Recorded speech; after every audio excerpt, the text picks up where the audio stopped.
Tonight, global trade war brinkmanship. The U.S. lobs 100+% tariffs at China, and China says it won't back down.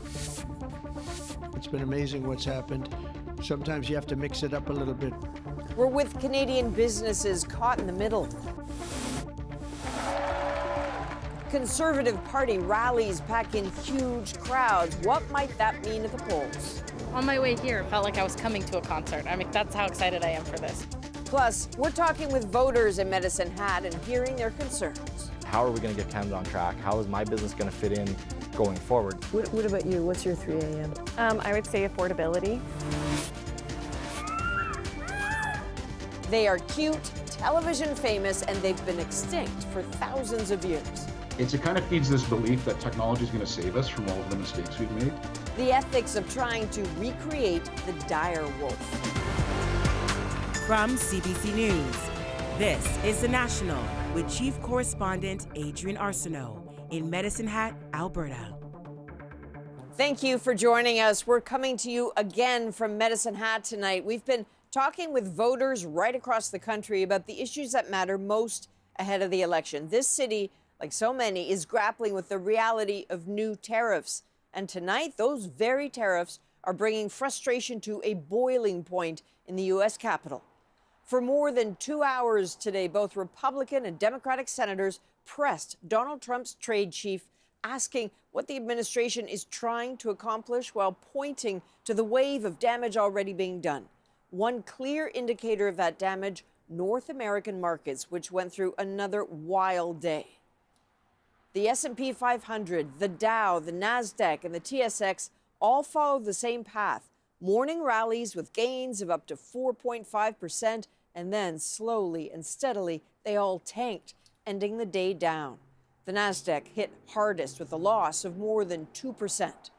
All of this has come hours before the biggest shot yet in this trade war, a staggering 104% tariff on China, which China says it will fight to the end. And as Katie Simpson shows us, that fight appears to be heating up. The U.S. president looked to a friendly audience for reassurance, defending his trade war while seeming to acknowledge the instability it's caused. It was somewhat explosive, but if we didn't do that, we wouldn't be talking the way we're talking right now. It's been amazing what's happened. Sometimes you have to mix it up a little bit. Veering from his prepared remarks at an unrelated event on coal, Donald Trump bragged about getting calls from roughly 70 countries, he said, all looking to escape tariffs. We're doing very well in making, I call them tailored deals, not off the rack. Hours later, at a high-profile dinner for Republicans, he fired fresh attacks at the same countries he wants to cut deals with. They've ripped us off left and right, but now it's our turn to do the ripping.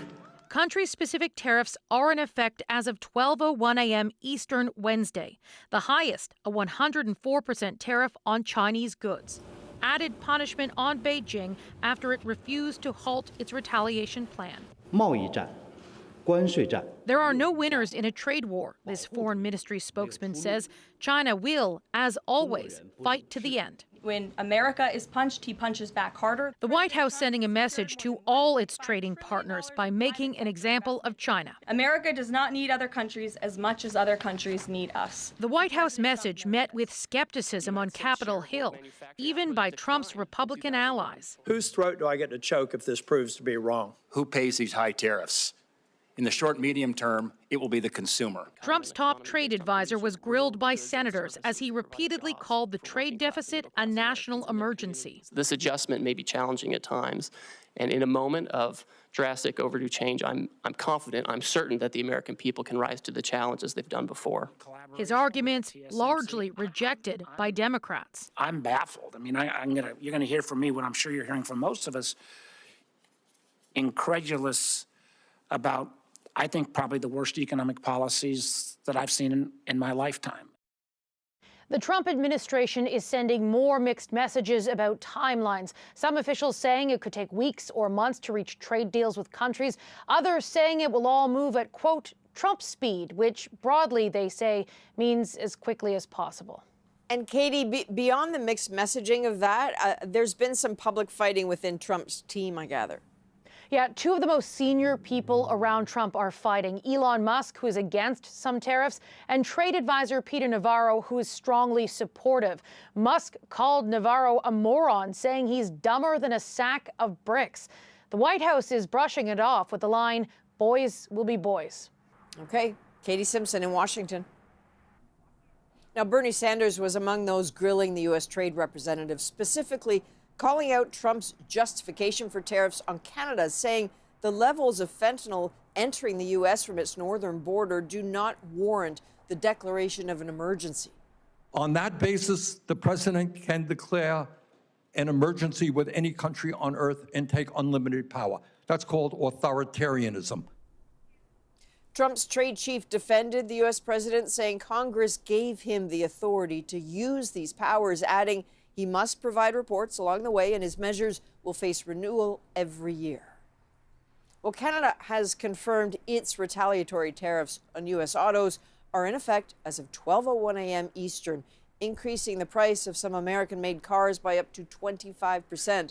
But those U.S. tariffs on other countries will also be felt in Canada. Nisha Patel shows us why that could mean higher prices in unexpected places. Sweeping U.S. tariffs on Chinese goods are forcing businesses to scramble. We are experiencing a mild state of panic. Some companies have paused all shipping from Asia. Others rushed to get inventory moving before midnight Eastern. If cargo ships leave Chinese ports ahead of that deadline, they'll pay a 10% duty. After that, it's a crushing 104%. So that is just a massive difference of 1 minute on the clock that everybody's paying attention to. And yeah, so pretty ugly. And it's kind of out of your hands at this point. Some Canadian businesses will also pay a price, like those that import goods from U.S. suppliers that were originally made in China. It really creates a lot of uncertainty. Kara Arding gets a third of the pickleball equipment she sells from the U.S., so she says she'll buy more from China directly and may start manufacturing in Canada. You know, as a company, we've decided that we're going to do a little bit of pivoting to make sure that we sort of are prepared for whatever we're hit with going forward. Jeff Grove says these tariffs will be a train wreck. Most of the models he sells also come from China through the U.S., and he says changing suppliers isn't an option. Stressful. Very, very stressful. It basically kneecaps me or puts me at a disadvantage. One train already rings up at about $300. Tack on duties of 104%, and the price more than doubles. He says he'd have to pass that on to customers. The margins are so tight on model trains. They're trying to absorb any cost is hard. So he's growing more worried that the store he's owned for a decade won't survive this trade war.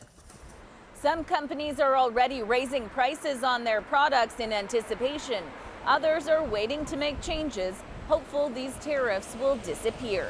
Nisha Patel, CBC News, Toronto.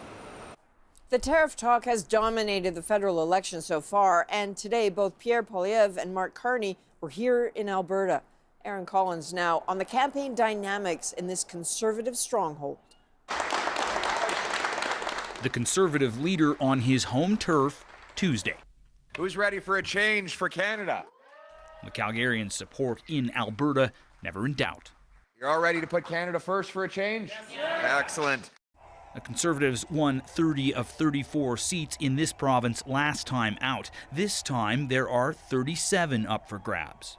But the Liberals believe they have a chance to build on their 2 seats here. Their leader also at home in Alberta. I'm back in Edmonton. I owe everything to this city. It's where I grew up. This Calgary riding thought to be in play. Some voters here drawn to the Liberal leader.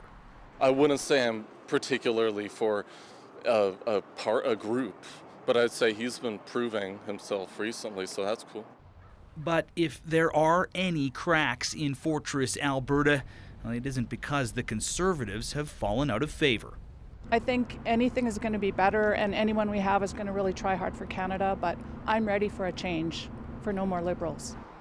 Any Liberal surge here in large part due to crumbling support for the NDP. The NDP vote seems to be collapsing and the Liberal vote seems to be rising. And so we're all focused on those ridings where the Liberals could potentially win if the progressive vote is not split. Edmonton Centre, one of 8 races in Alberta that are too close to call. At this coffee shop in the riding, a sense that the results here could help decide the election. There's a sense of excitement about really being able to dive into each candidate and maybe cast the vote that matters. One thing that is pretty certain is that whoever wins those toss-ups here in Alberta, an Albertan will be the next Prime Minister. And Aaron, it seems that no matter who Albertans vote for, there is one issue that seems to bind them all. There really is, Adrian. The vast majority of Alberta voters want to see more access for Alberta natural resources, that's oil and gas, to the coast, and that means pipelines. And they'd also like to see a little bit more recognition for the economic contributions and the political ones that this province is making. All right, Aaron Collins in Calgary, thank you. The Conservatives would argue there's no toss-up on who has the biggest rallies. Pierre Poilievre is drawing massive crowds this campaign. But as Marina von Stackelberg explains, some question whether that support will mean success on Election Day. Who's ready to vote for change? Drawing the largest crowds of any campaign this election, these rallies have become a common occurrence for the Conservatives.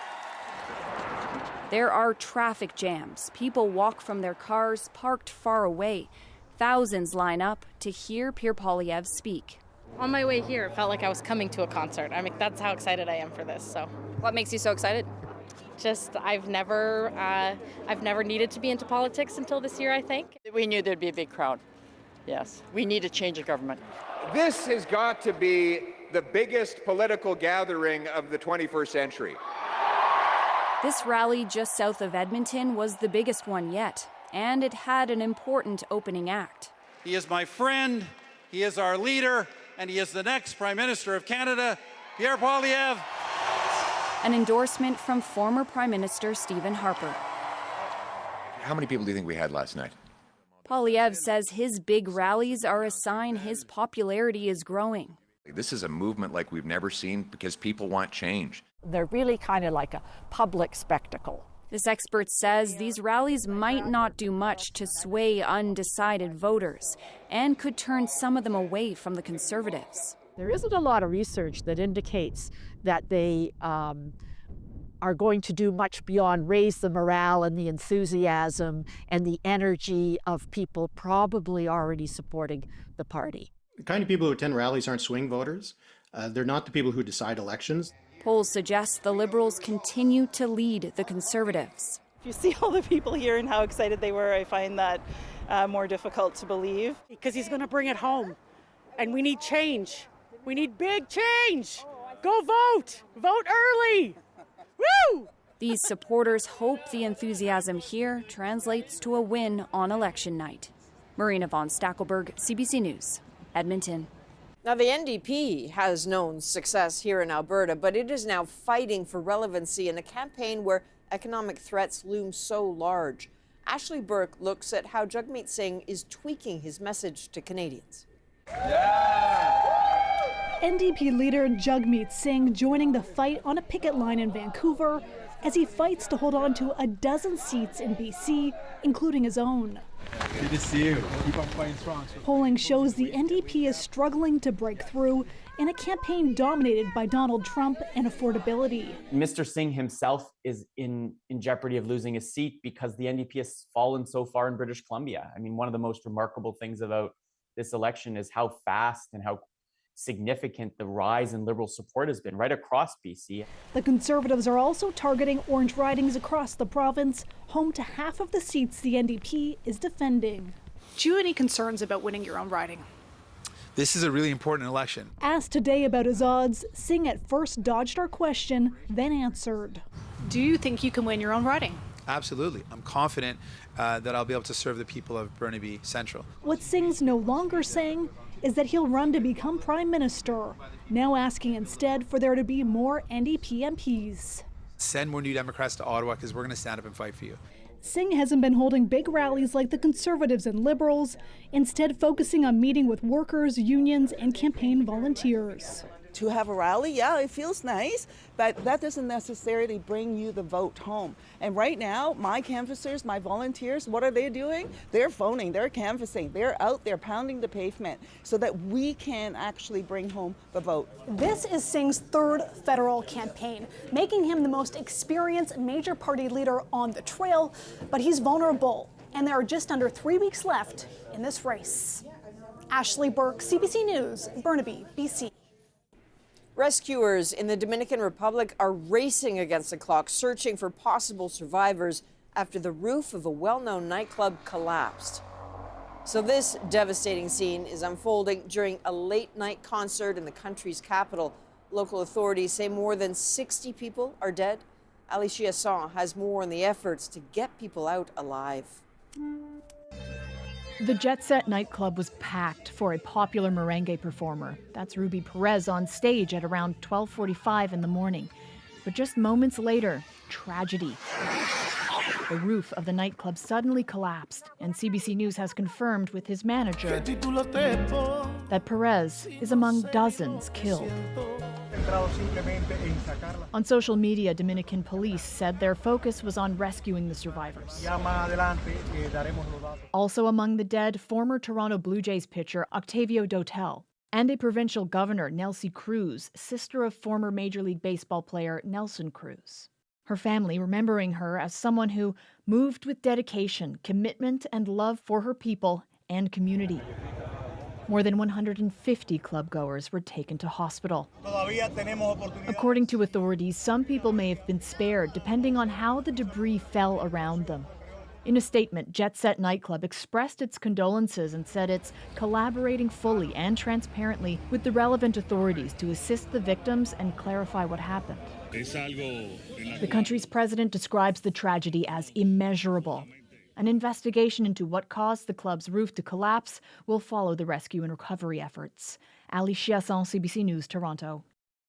In Panama today, the U.S. Secretary of Defense pledged to rid the Panama Canal of Chinese influence. Together with Panama in the lead, we will keep the canal secure and available for all nations. Pete Hegseth met with Panama's president and later attended a ribbon cutting for a new dock at a naval base. Donald Trump had threatened to take back the canal over concerns about the control of some ports by a Hong Kong consortium. On this visit, Hegseth talked up a strengthened defense and security cooperation between Panama and the U.S. Well, the head of the United Nations is speaking out about the situation in Gaza, and Antonio Guterres condemning Israel's blockade of aid, saying civilians are in a, quote, endless death loop. As aid has dried up, the floodgates of horror have reopened. Gaza is a killing field. Israel stopped aid deliveries last month after the first stage of the ceasefire expired. Guterres today said Israel has obligations under international law to ensure access to food and medical supplies. Israel's foreign ministry responded, accusing him of spreading slander. Well, an American company says it's made a genetic breakthrough, bringing the dire wolf back from extinction. How scientists did it and why some conservationists are pushing back. Plus, spring on pause in parts of central and eastern Canada with yet another wintry blast. I think there's way too much snow. It shouldn't be snowing in April. And the university students trapped on the wrong side of some very angry geese. It is pretty scary when they're just coming at you full force. We're back in 2.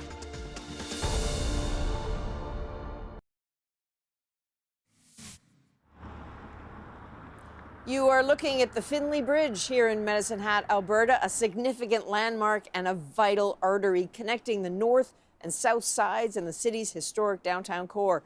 It was once the largest steel bridge in Western Canada. Well, clearly it is sunny and beautiful here in Medicine Hat, but parts of central and eastern Canada got a blast of winter today. Freezing rain and blowing snow created chaos on the roads from Ontario to Nova Scotia.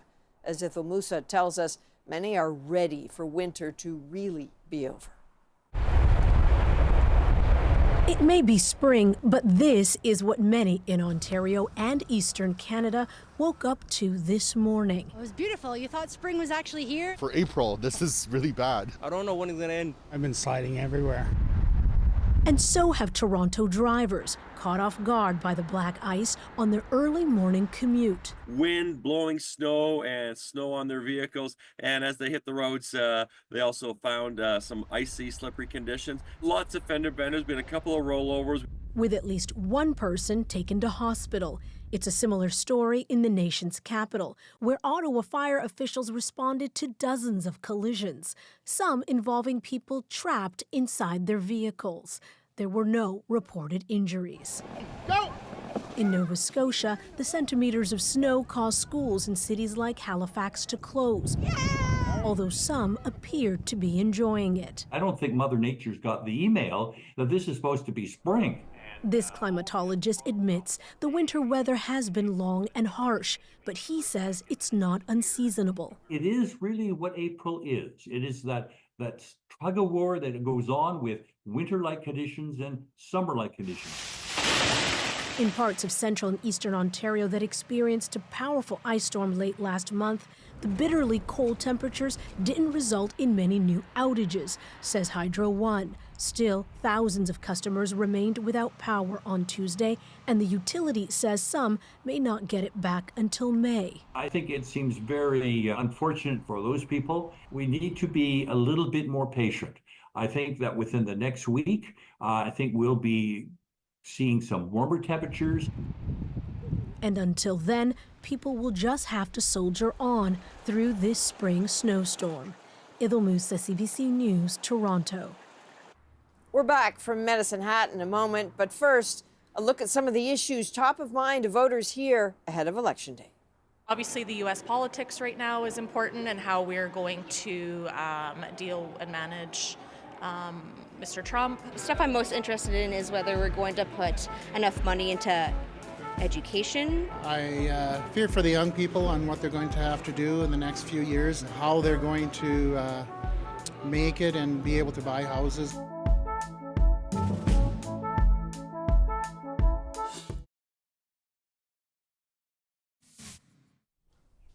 New insights tonight from a 3D digital scan of the Titanic just ahead of a new National Geographic documentary. Among them, confirmation through an open steam valve that boiler room engineers worked right until the very end to keep the power on so distress signals could be sent out.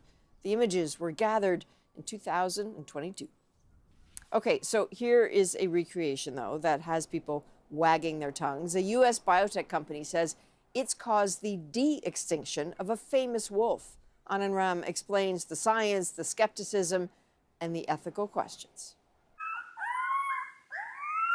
Meet Romulus and his brother from another mother, Remus, raised by humans and genetically modified to resemble dire wolves, creatures that haven't existed in more than 10,000 years. We went from kind of the 73,000-year-old skull and the 13,000-year-old tooth to puppies in about 18 months.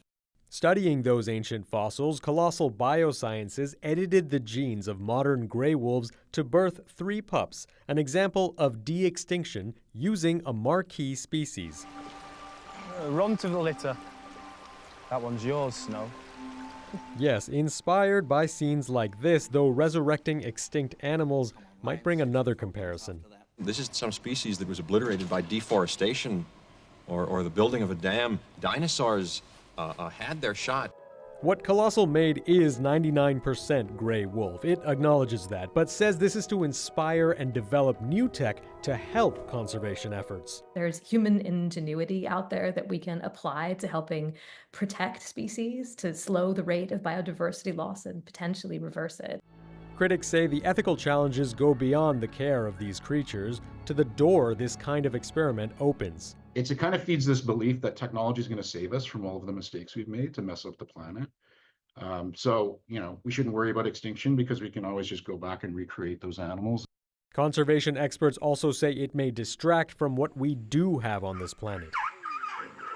We don't have direwolf, but we have tigers, we have lions, we have wolves themselves. We have these great predators ranging this earth, which are in trouble and need our help. For now, the company says Romulus and Remus will live on a secluded 2,000-acre property. And it says it's still moving ahead with the next goal, bringing back a woolly mammoth and a dodo, or at least what looks like them. Anand Ram, CBC News, Toronto. Throughout the campaign, in each community we visit, we're bringing together voters to find out what conversations they are having before they cast their ballots. Sunny Medicine Hat, Alberta. Ambitious, fiercely proud, independent, but right now, really frustrated too. Feeling completely left out from Ottawa is real. We are broken right now, and we're all feeling it. And I think we should be able to admit that and it not be like shameful. But Harper was in power for a decade and he didn't build any cross-Canada pipelines. 4 voters with differing political views and one ambition, making a strong Alberta to make a strong Canada. We are very clearly, understatement of the day, in a conservative province, right? There's no doubt about that in Alberta. And I think a couple months ago, we would have been talking about this massive conservative majority, but according to the polls, it's now a race. And I'm wondering how that sits with you. I just feel like after the past 9-10 years of this government that, to me, it's really sad that we can't be willing to be brave enough to accept maybe change is the way to get onto a better trajectory. Does that connect with you? Yeah, I couldn't agree more. I have a feeling that we're talking about 2 different parties, but Conservative Party. Well, it's just interesting to me that this kind of feels like more of the same. It's really a 2-horse race, even though there's technically 6 parties or more if you count some of the smaller ones. And it's a little bit weird to me that we seem to always only really be picking between 2 when there's other viable options out there. So you're talking not Liberal, not Conservative. Correct, yeah. I mean, I'm a firm NDP supporter and basically always have been. I agree with your guys' points on that, but I like competition. I think it's very good that it is tight right now. They're going to make smart moves, hopefully, and smart promises and be able to back those promises. Okay. What about you? How does this tight race sit with you? For me, it makes perfect sense that there was a flip. The reason this has flipped is because of Pierre Poilievre. He is Trump light, and people don't trust him. Justin Trudeau getting out of office was the best thing that could have happened, and it's one of the biggest reasons as well that this race has changed. We need someone who is level and even, and who also has a spine and can deal with this threat to the south. Cody, as I understand it, you work at a cattle feed farm. You also work in oil and gas. Like, you got a lot going on. It's busy, yes, very busy, yeah. So I'm curious, like when it's 3 o'clock in the morning and you're staring at the ceiling right now, what is it that you're thinking about? I'm thinking about, as a country, we need to succeed. We need to be active in our business sector so we can look after the rest of Canada. We need to be forward-thinking, getting away from goals of these zero emissions and things like that. We need fossil fuels. We live in it's cold, right? So, things going through my head at 3 in the morning aren't necessarily the hot topic of Trump or how the election's actually going to play out. It's how are we going to get Canada on track? How is my business going to fit in going forward? Okay. What about you? What's your 3 a.m.? I would say affordability. I think that is something that is pressing down on everybody, but it's really closely tied with the threat coming from the United States. I'm really worried about it. I feel like the days are gone where we could treat Donald Trump, and what he says as entertainment. I take him seriously when he talks about making us the 51st state. I think this is a critical election for all of us. So if I can add something to that, the Trump scares right now, they are scary, right? But now I feel like our politicians have maybe went on the side of a little bit too extreme, a little bit too push back when they are kind of the bully, right? So I think it would be very wise for us to be working on a solution. There's 2 ways to go with oil and gas pipelines. There's lots of things we could be doing. That work, I hope, is happening, because what if we lose the states? Are we going to sit here and be like, oh no, Trump did us? But we have opportunity. We just need to work. It's the same when the cattle market falls. We find a different avenue. We feed those cattle longer. We find a different avenue. Obviously, the tariffs are 100% something to talk. I do think that they are somewhat a distraction to pull away from like the last 9-10 years that we've had with housing crisis, affordability, immigration, everything. You can list, it comes from the past 9-10 years. And this threat just is the cherry on top for me. And I think the most important thing is being self-sufficient. What does that look like for Canada? To me, that's building pipelines. And we can do that and be responsible and get our ethical and clean energy out. We, as Albertans, we do care about the environment. People have a misconception of that. You work in gas turbines. I know you have family all over this country. Do they get you? Do they get you as an Albertan? Absolutely not. But that's because, and this is like the unfortunate thing of politics, is that either way, if you say I'm a liberal, I'm a conservative, I'm an NDP, right away it'll get branded with a stamp. And it's like you're conservative and an Albertan, they just automatically assume you're lumped in, that you don't care about the environment and rednecks and all of that stuff, and that's not true. And most people in Alberta are more central on like the political scale. We are definitely hurt by people are automatically, I believe, out east don't want to even vote conservative because they relate it to this stigma of what Alberta looks like. There's a stereotype There is, of Albertans, and I understand that some stereotypes are well earned, but Albertans are some of the greatest people, the most loyal people. They look out for each other. I've seen it happen time and time again here in Medicine Hat. When someone is struggling or something happens in the community, people step up, and that is true across the province. And I don't think that that gets recognized enough, and I think some empathy and compassion would go a long way. Bad news travels way faster. Right? Absolutely. Do you connect to that? Because you're like a transplant, Adam, right? Like, I know that you came rushing from your restaurant. You were cooking this morning. You're heading back. I'm going to back. cooking. Yeah. But you were also spent a lot of time in Toronto, right? But you're back home now. Yeah, a good chunk of my career was in Toronto. It's interesting because when you get kind of an hour and a half in any direction outside of Toronto, it doesn't look and feel terribly different from small town Alberta, right? Rural Ontario is just as blue as Alberta is. And really a lot of those common themes that run through, I think are very similar. So in some ways we're probably talking about small towns versus big cities as opposed to like the actual regional areas or the provinces themselves, right? What do you need the next government to do? I want them to work on strengthening our partnerships with allies, allied countries. I want them to foster a better relationship with the United States, but like I said, someone who has a spine but can work with others. And we need unity. We need unity more than ever. Those are all amazing points, and what I hope that they bring to the table is letting Canada be more self-sufficient and putting that first and getting our cost of living down, and that's like from end to end of Canada. We're all feeling it. Everywhere I talk, that's a huge thing. Bringing in the immigration, actually tighten that. Look after ourselves Look first after before ourselves. we're... And when you have a lot of money and stuff, it's maybe great to have a lot of social programs, but I think that there's a fine line of that. I believe that Pierre is way more in touch. He grew up a normal kid in Calgary, and I think that he has more relatable lifestyle.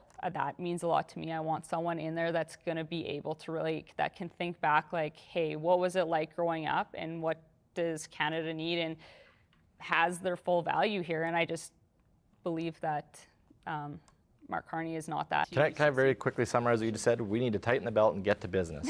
When the business is thriving, we're all going to do well, right? So So honestly, that's what I think is if we get back to business and look after ourselves. I really disagree that Pierre is the person to do this. I see nothing about him that is relatable. He may have had humble beginnings, but that man is wealthy, and he has spent his entire career being a politician. Have you put him next to Mark Carney, though? Yes. Mark Carney is also very, very wealthy and well off and highly educated. They are, I would say, probably a step above all of us in how comfortable they are in their daily lives. Oh, several steps. Pierre, yes, more than that. Middle class, they can't even touch it. They have no idea what middle class feels like. Like Pierre, he's done hard work. He has been a career politician, but he's started as just a normal person. And I don't love politicians myself, but at the same time, if you just listen to his platform, everything he's hitting on is just basic common things that are like what we want. I think Pierre has spent the better part of a decade shouting into the void that Canada is broken,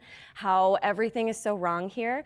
And now I'm hearing him change his tune. We are broken right now. Like there's people going bankrupt. There's people can't afford to live. We are broken right now, and we're all feeling it. And I think we should be able to admit that and it not be like shameful. It's like that is our reality right now. I haven't heard anything in the way of details. I mean, he's been the opposition leader now for several years, and his party has been in opposition for a decade. So that would have been a great time to build an actual plan full of detail. We're taking a chance either way. The Liberals have never given us. But Harper was in power for a decade, and he didn't build any cross-Canada pipelines. Why didn't the oil go to market in other countries then? Because it was way easier just to ship it south and not build refineries. He put lots of money into it. Right, and but we're not self-sufficient. On the paper, and Justin Trudeau canceled in 2016. Sure, but prior to that, I mean, God, we could have built refineries in the 80s when oil was absolutely through the roof. Like, we could have built refineries 40 years ago, and we could be refining our own oil. We would not be in this position if those refineries got built and if cross-Canada pipelines got built. So why didn't they do it conservative governments have failed just as much as liberal governments have. If they were any different, and I totally agree with you. But you can't stay in a 9-year vacuum. Like, this is a 50-year problem. And 100%. Right? So I mean, it's to do directly with the Trudeau Liberals, but it goes back a lot further than that. When we come back, the unity conversation. Separation for Alberta could not possibly happen. I don't think anybody actually wants that. No, nobody, and I said it too, I don't want that. So then stop talking about it, and please, Premier, stop talking about it, and stop pretending that it's a viable option.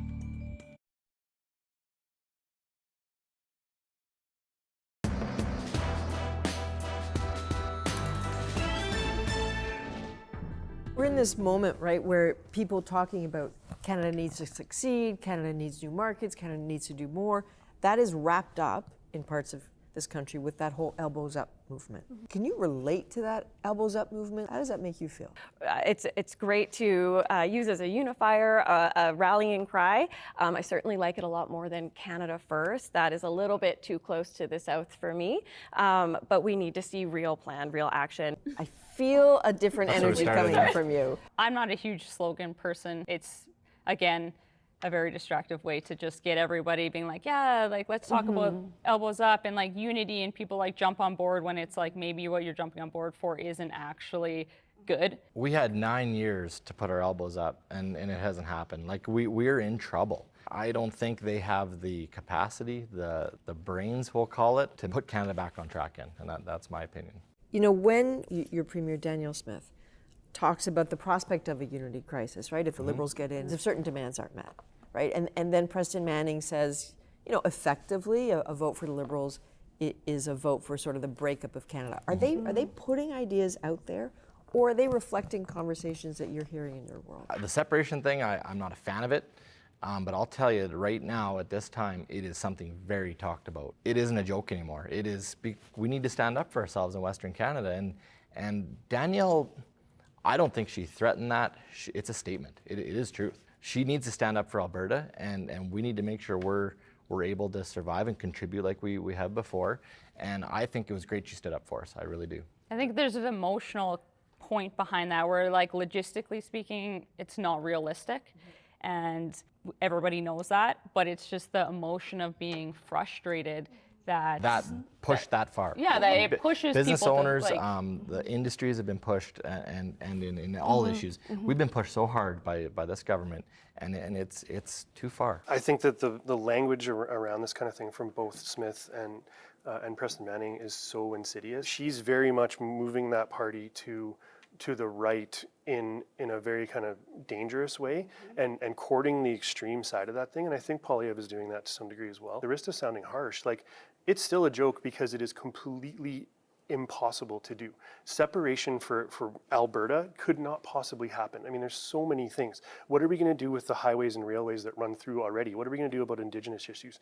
What are we going to do about currency? What are we going to do about the military? Like, I mean, I don't think anybody. What are we going to do about wants passports? No, like, nobody. And I said it too. I don't want that. So then stop talking about it, and please, Premier, stop talking about it, It's a and really stop dangerous pretending that thing it's a to say. viable option, because agree. you're giving hope to people who frankly might not know any better. The common thread is there is a very real anger and frustration among all Albertans across all parties. Albertan disenfranchisement, the feeling completely left out from Ottawa is real.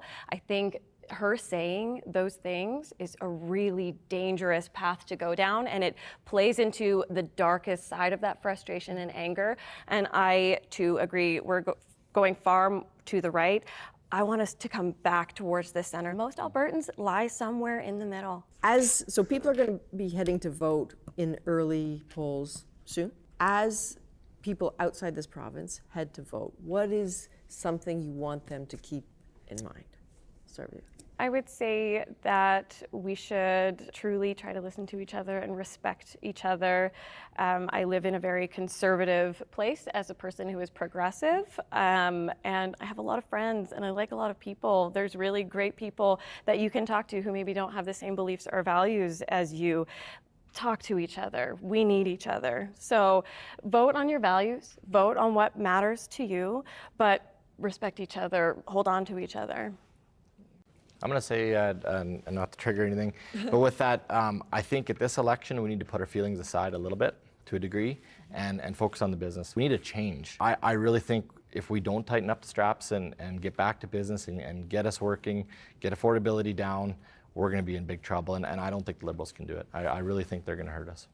Cody stole my words. Sorry. I 100%. It's just how it works. Yeah, I 100% agree with that. Is that just remember that out here in Alberta, we're all the same as the rest of Canada. We're all moms, dads, brothers, sisters, and we hope that they can maybe stand with us and vote Conservative for a change. Vote for change sounds like a great idea. I'm really into that. I think that we need to bring some compassion back into things, and that's where I probably sound like the left winger. But it's not about feelings, but I think compassion's important, and I think that there is a party out there who is trying to really work on making things better for everybody, as opposed to certain populations of people. Hear, hear. If you get what you want politically, what does Alberta look like in 20 years' time for your friends, your family? It looks like how it's looked growing up, where honestly we just can afford to live and have a good life. Yeah, I think it's the industry creates jobs. I would like to see everyone looked after. No matter how you vote or what industry you're in or what you're doing here, people need to be looked after. 20 years from now, I'm shooting for the moon here. We have universal basic income. There are virtually no provincial borders anymore. I'm a very strong federalist. I know that that's not a popular thing out here, but I think Canada as a whole would be much stronger than individual provinces battling against one another. The border thing, I agree with that. Yeah. Okay, so no barriers. No barriers. I would echo a lot of the sentiments. Strengthen provincial trade. And I would say I want my kids to want to stay in Alberta. I want them to stay in Medicine Hat. So I dream of a place where hard work pays off again and that we're all taken care of. Frustrated, hardworking, very sunny Medicine Hat. Oh, it's a great place to be. Medicine Hat's the best place in the world. Yeah, I love it here. Than's very much to all of you. That was great. Thank you. Appreciate that.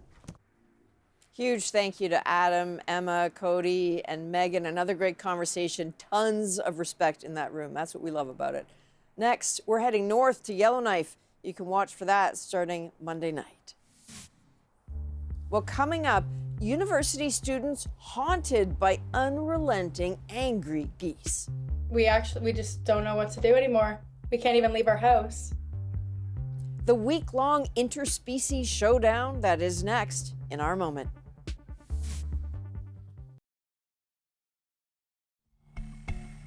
So this is an image from a Ring doorbell camera in Waterloo, Ontario, where some angry geese have staked their turf, accosting pedestrians.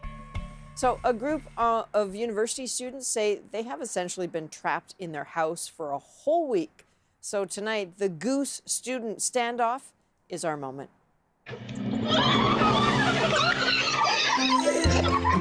Close to a week now. We can't even leave our house. It's crazy. We never thought this would happen. Just thought they were two geese. And then all of a sudden now the dad is angry. He's flying at everyone. Old people, kids, us. So our friends came over to hang out, and then the goose attacks. We're running up the stairs and the croissants went flying. And then the geese started eating them. But yeah, we've also just been sitting at our window in our living room just watching these geese attack people all day long. Like this one girl fell into a bush, she was running, and then boom, the goose just nailed her in the head and she fell. It's in the car! Oh my God! It is pretty scary when they're just coming at you full force. And we've tried to call everywhere. We've called every single animal control there is. We've done it all, but they do not care. There's kids down our street, they're coming at them with water guns. They're still staying around, they don't care. He's still outside right now, just on our front lawn. Yeah, he won't leave, it's crazy. These geese are so rude. Now, oddly, we have another piece of tape for you on this. Check it out. Immediately after our producer ended the call with Jory, she said something else had happened right away, so she sent us this. Yeah, see, here they go again. That is one grumpy goose. So please, everyone in Waterloo, keep an eye out. Thank you for being with us, and to the fantastic people here in Medicine Hat, Alberta. Thank you for your hospitality, for having us, for your openness. I'm Adrienne Arsenault. Take care.